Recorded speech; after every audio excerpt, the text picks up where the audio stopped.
Join us as we follow our owner Nathan to get a first glimpse of the extent of the damage and hear his story as we search for answers.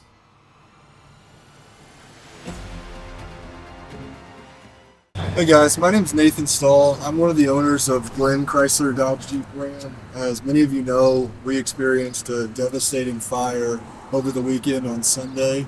It is Tuesday morning currently. We are in day 3 of the recovery from the fire, trying to get an idea of how we move forward. And we wanted to share with you kind of this journey and give you a behind the scenes look at what the team here at Glenn is experiencing. So if you want to follow me, we'll walk up to the store. This will be the 3rd time that I've been there. I can tell you it's been a very surreal and challenging time for us. And every time we see it, it's almost like you don't believe it when you leave, and then when you come back, it's real. And we're sorting through insurance today and talking to factory reps, working with employees. And we're going to give you a look at what all of that looks like today. So we're going to walk across the street here and check in on everybody. Kind of start at the very beginning. So Sunday morning, 9:30, I went to Lowe's. Was going to do some things around the house. Thankfully, we had taken the kids to the grandparents, so it's just me and my wife. My wife is actually home, but I had a cart half full of stuff at Lowe's, and got a text from a good customer of mine that said Glenn is on fire. So I immediately called him. He said, I don't know this for a fact, but I heard from someone that the store is on fire. And at that point, I said thank you and called Oldham County Dispatch, and they mentioned that there was an active fire at Glenn Chrysler Dodge Jeep Ram. So I ran out of Lowe's, got in the truck. My house is about 7 miles. Lowe's and my house are about 7 miles from the dealership. When I got over a hill 6 miles away, I could see a plume of smoke in the air, and I knew that it was a devastating situation. It wasn't really till I pulled up where I got a full feel. It was just how bad the fire had gotten. Now you can see the dealership here. The flames were, if you can see the last light pole, the flames were above that, kind of over. It was an extremely ominous looking scene. I believe the number was 68 firefighters were on the scene, and it took them about 2 hours to get the flames under control.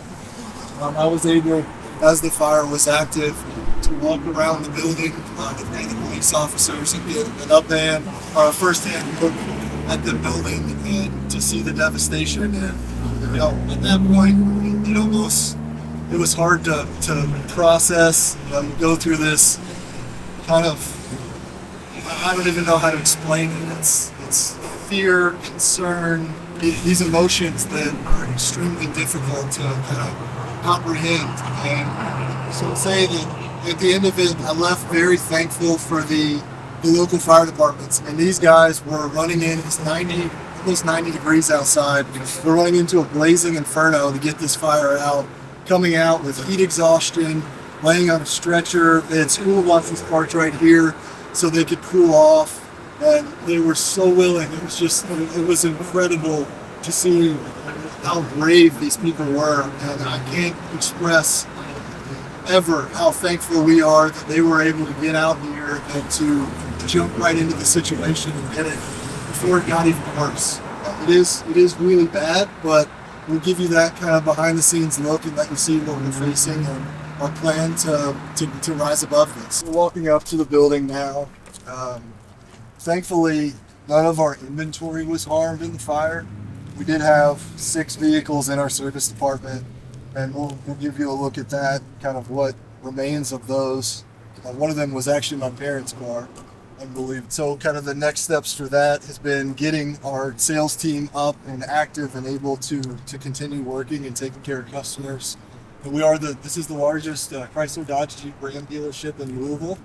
So we've got a lot of things working, a lot of deals in process that we really want to double back and make sure we're taking care of customers and able to serve them in the best way possible. Thankfully they've been really understanding, and we also have another dealership about 25 minutes away in Eminence. We've got a Chevrolet dealership with an open conference room. Our entire sales team has gone there, and yesterday, unbelievably, the first day after a fire, we're able to sell 2 cars. They took deposits on 3 others. I couldn't be more proud of that response from the sales team to have a challenge like this, to see their workstations completely engulfed in smoke and soot, and the response is, wherever we go, we're going to be successful, and even if it's 30 minutes away at a completely different store. So we're incredibly thankful for that team and their response to everything that's happened. Kind of in the short term, we've got a couple tents up here with the management team, but we've got sales guys shuttling vehicles back and forth to meet customers' needs, and the managers are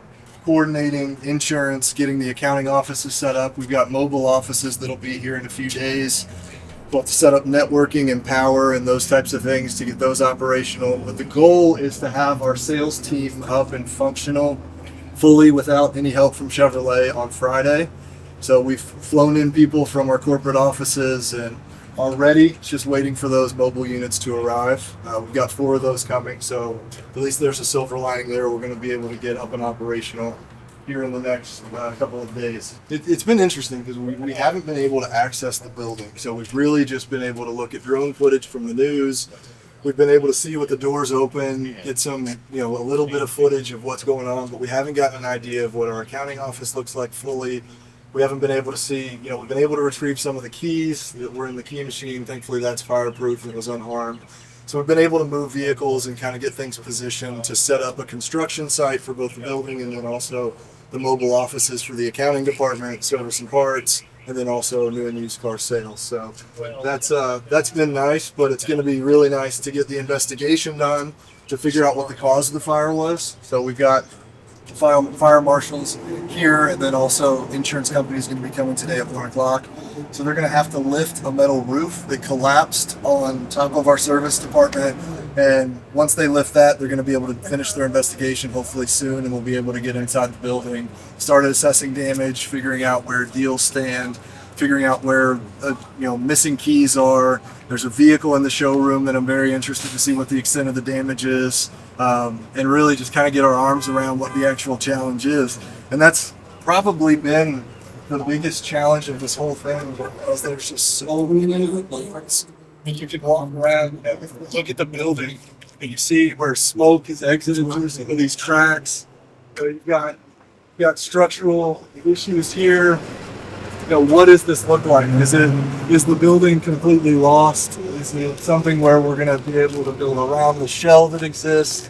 We just don't know. And the insurance company coming today, working alongside ServPro and the local fire department, is going to give us a lot of answers. So in the next 48 hours, we should have all the information we need to really get a plan that we can say, okay, everybody, this is exactly what we're going to do moving forward, and here's how we're going to accomplish it. This is our service entrance. There's a door here that was obviously clearly very, very burnt.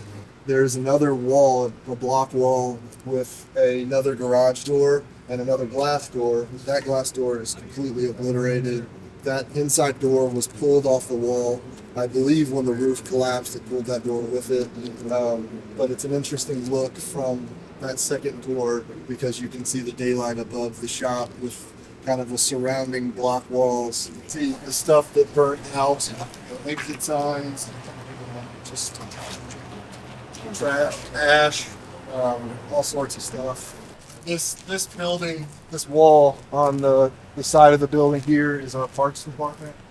It is fully blocked in from the service department. So we're hoping to salvage something from that department.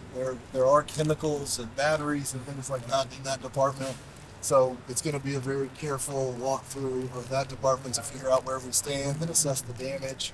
And you're talking about several $100,000 of parts that will potentially damage that we just don't know where we stand with that. So it's going to be nice to get in there and to assess what that department looks like. So obviously the technician invests, they buy their own tools, which is interesting in and of itself, but they've got a toolbox. Some of them range to $20,000 to $25,000. We've got light bars, sound systems, huge toolboxes to take the thousands of tools these guys invest in their career over their career, and they're burnt. They're gone. They are. If you get a glimpse at some of these toolboxes, it's just melted metal. So the tools are gone. We have insurance that we cover for. We carry for our technicians. My anticipation is that insurance is going to be a little bit short of what our technicians actually have. So we're going to step up and take care of our technicians. You know, our technicians are some of the best people in the industry. It's people that come in and work really hard on a hot day like this. It's 95 degrees outside, and they're working on a hot car. And those are people that we care deeply about. We understand the commitment that they make to the business and our assets. They're what we sell in the service department. It's their expertise, their skill, and we're going to make sure that they are taken care of and that we get them back on their feet. But this is the quick lane where we did oil changes. Interestingly enough, on the side of this building, there is an oil room. So you've got hundreds of gallons of oil that's stored in containers. It looks to me like the oil did not catch on fire, and I'm not sure if because the fire was somewhat contained to the main shop, which is, there's another block wall in between this building, the 3 quick lane lifts, and the main shop.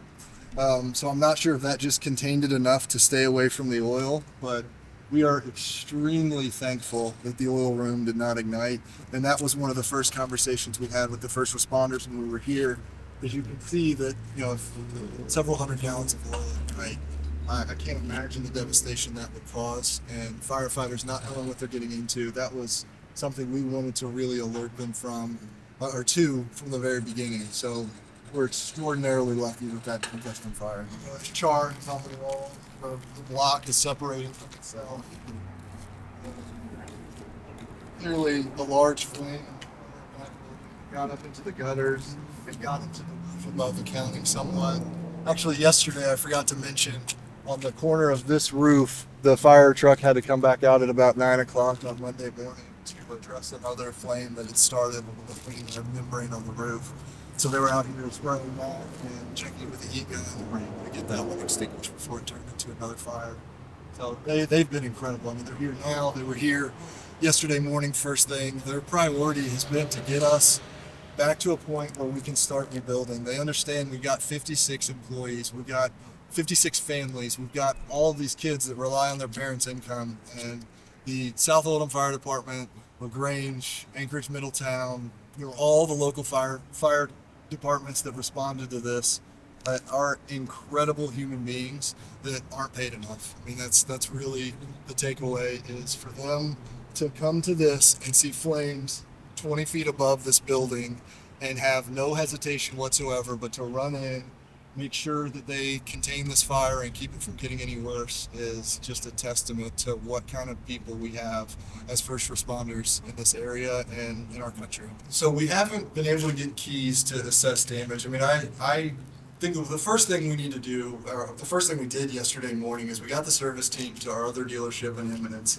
and we called every customer that has a vehicle here.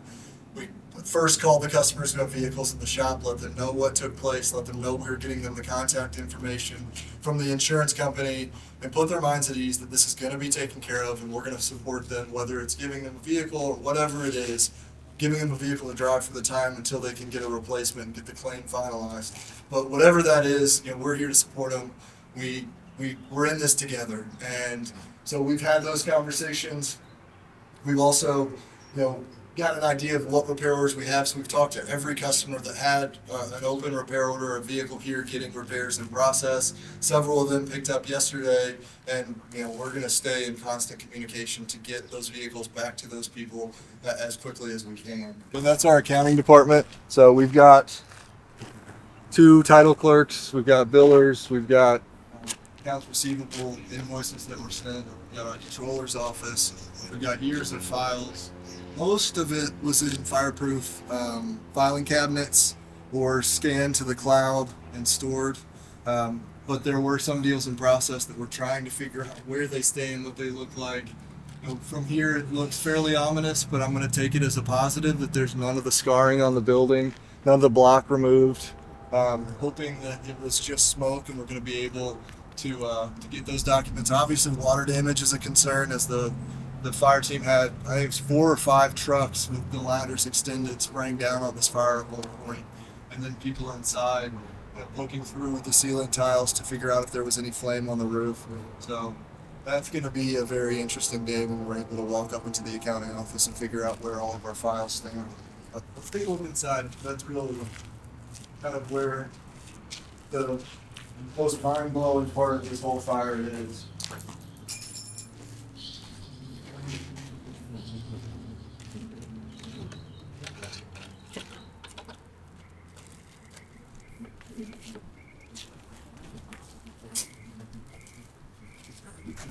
So this is the roof, and you can see where the investigation would be impeded. You know, trying to figure out where the fire started when you've got, you know, just thousands of pounds of metal have fallen on this on the floor. So we're gonna get that cleaned up. What that looks like, we're still trying to figure out. I know ServPro is here to work on that aspect of it, but it's going to, I would think, require a crane. So hopefully we can get that in here sooner than later and get to the bottom of what actually caused this fire. It's kind of interesting, and if you take some time to come in, you can see some of the toolboxes, and this may be the best look. If you can get in there, there's a technician toolbox. One of our best technicians, Alex, who is an incredible tech and a really good person. His toolbox is over there, and it's you know, the coloring is gone. It looks like it's bent, and it's not in good shape, and I'm sure that there are others that are probably just as bad, if not worse. That was my parents' car, so they had a Grand Cherokee in here. They were getting some work done on a wiring harness. They had a body shop claim, and so they're convinced that the car's haunted, but I don't really think that was the case. But it's, I mean, the wheel of that car is completely burnt to where there's a few inches of the spoke left, and that's amazing. When the roof collapsed, as I was coming in, you could see flames way above the building. You know, the fire teams were working on spraying water on the flames, but I think when the roof collapsed, it did help push the flame down, and they were able to, you know, access the doors. You know, another point that's really kind of interesting to me, you know, you've got a grill and you always vent it from the bottom. So you've got these 4 huge block walls with all of this flammable material, all of these vehicles, tires, like you said, transmission fluid. When you start a flame and the doors open up, and you know, all the doors were taken down by the time that I got here. The doors were all open, so you've got wind, and it was a windy day. You got wind coming through and just fueling the fire from underneath, and that's what caused it to be such an out of control flame and cause so much damage. Today is get the roof up, hopefully, and assess what the damage is, what caused it, and then begin the process of cleaning all this up, getting in the building, and you know, getting to the bottom of where we stand. We need to get to a baseline and then kind of go from there. But until we have that information, it's going to be hard to accomplish that. Okay, cool. I just want to save your contact, but I appreciate it, and we'll see you tomorrow. Yep, thank you. So that was the fire investigator who is coming out tomorrow at 8 a.m. to determine the cause and origin of the fire. So we've got the adjuster who's coming today at 1, and then he is going to be doing an investigation on behalf of the insurance company. The fire department's going to be doing an investigation on their behalf, and they're going to come together, collaborate, determine the cause, let us know, file that with insurance, and find out where we go from there to get this place back to life. So we want to take a walk and show where the mobile offices will be, and looks like there's a top of the line bathroom. Got 2 women's bathrooms and 1 man bathroom. Oh, it's the right ratio. You know, it's interesting. I got the text I got that said Glenn's on fire. Mm-hmm. And so I looked back at it and was like, man. So I immediately called this guy. His name's Dylan Adams. He's a great guy. Adams Landscaping. He owns it. Buys vehicles from us. Does work. He just did my house yesterday. So he sends me that text, and I'm immediately thinking our new dealership in Eminence. You know, a much older building. It's just been there for who knows, probably 70 years. We've done a lot of work to it, get it up to speed, but that was my immediate thought. Dylan's from Eminence, and he just got the message from someone in Crestwood And when I found out it was this store, it was mind blowing. We were given all the camera footage to the fire department. There was no one on site that wasn't supposed to be on site. So I'm really interested to get the determination of cause and be able to get that kind of settled and be able to move on. It's the process of, you're sitting here and waiting. You're busy doing all of this stuff that doesn't drive the business forward.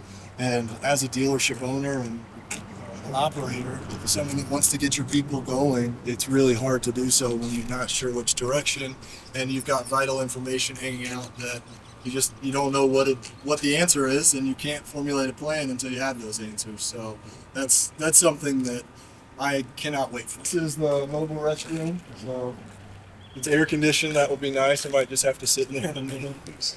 Like, this is the new mobile office, so we can check that out. Kind of looks like a prison cell. Now this is it. Not really sure what we'll do with this thing, but at least some office space that'll have an air conditioning unit once we can get power. Detail's actually back to work, and that's one of the things that's been the most inspiring for me is our people want to come in and they want to get the business driving forward.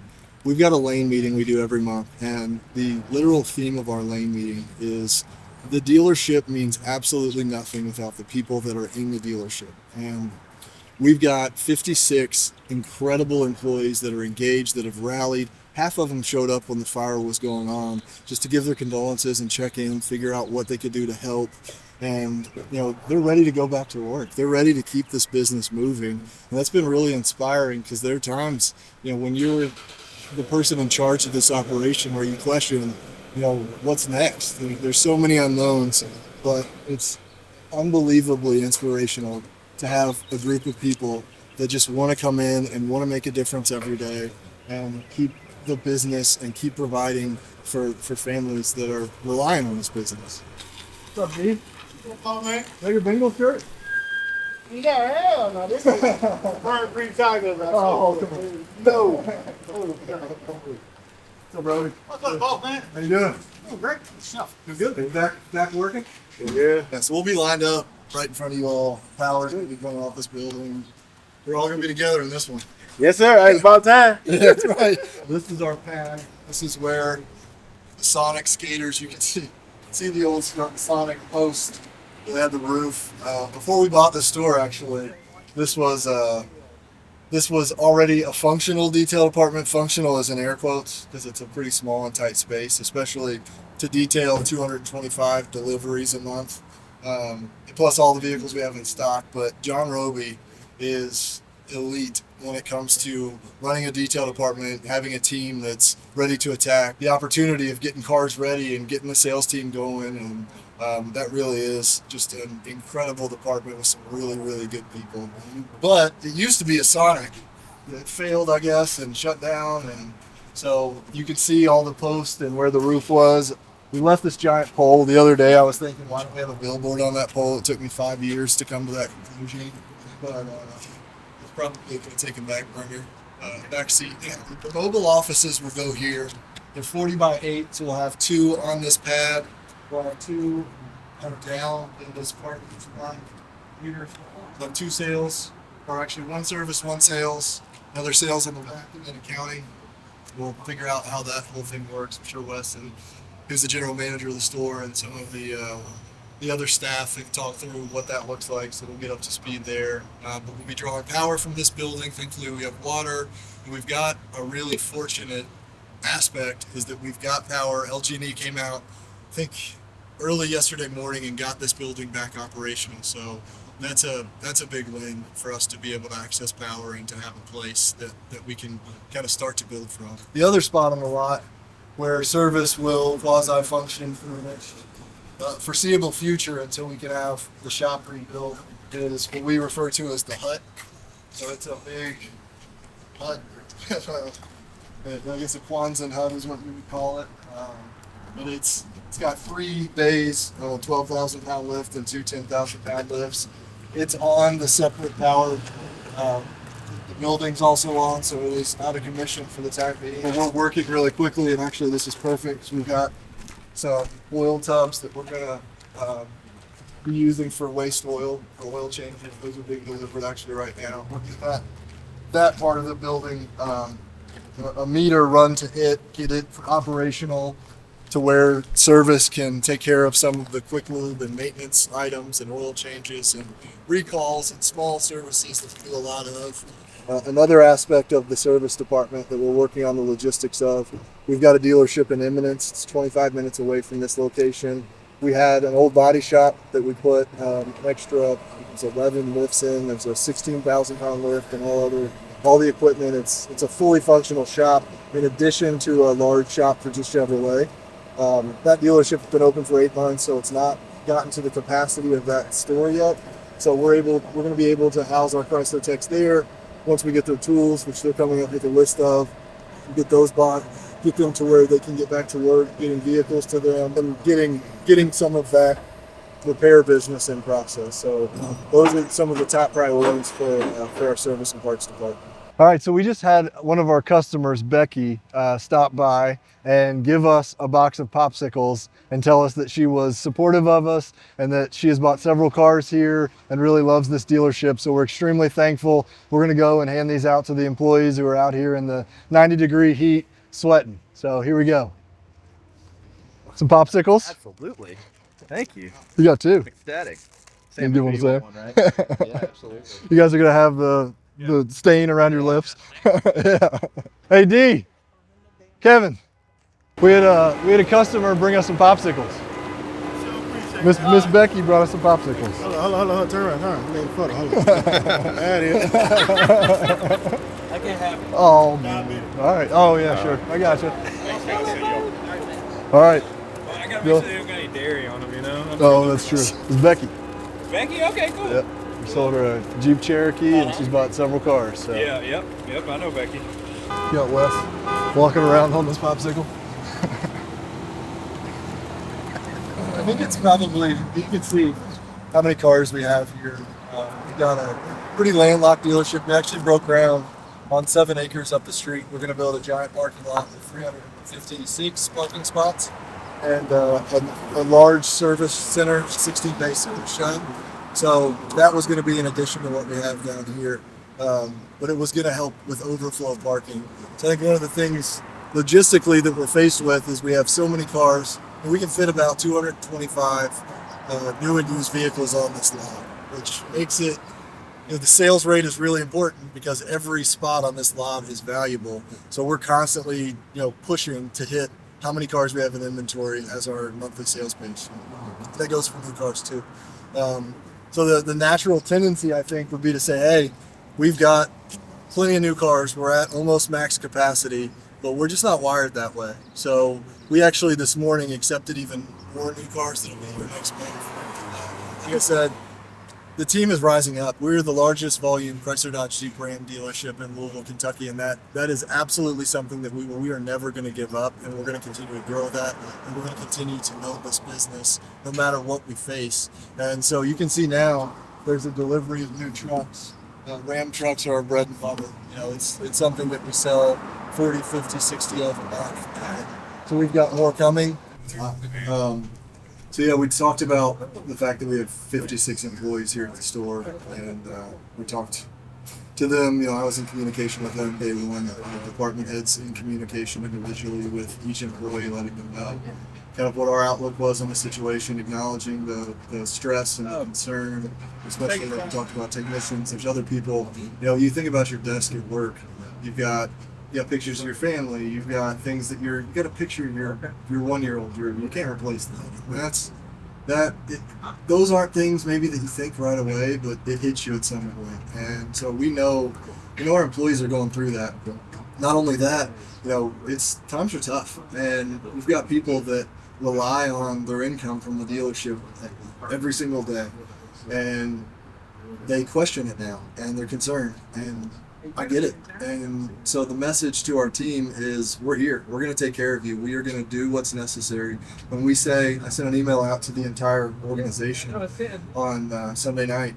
It was, we talk about how a dealership is nothing without the employees and the team that's inside of the store. And I think it's really ironic that we talk about that all the time, because it's now we have an opportunity to really show what we mean and back up what we say. And I think that's the message, and embracing that opportunity to really take care of people, to really inspire people. I think you've got a challenge now. You've got all these added logistics. You've got all these problems. You think about a tech that has a repair that's common on a Jeep.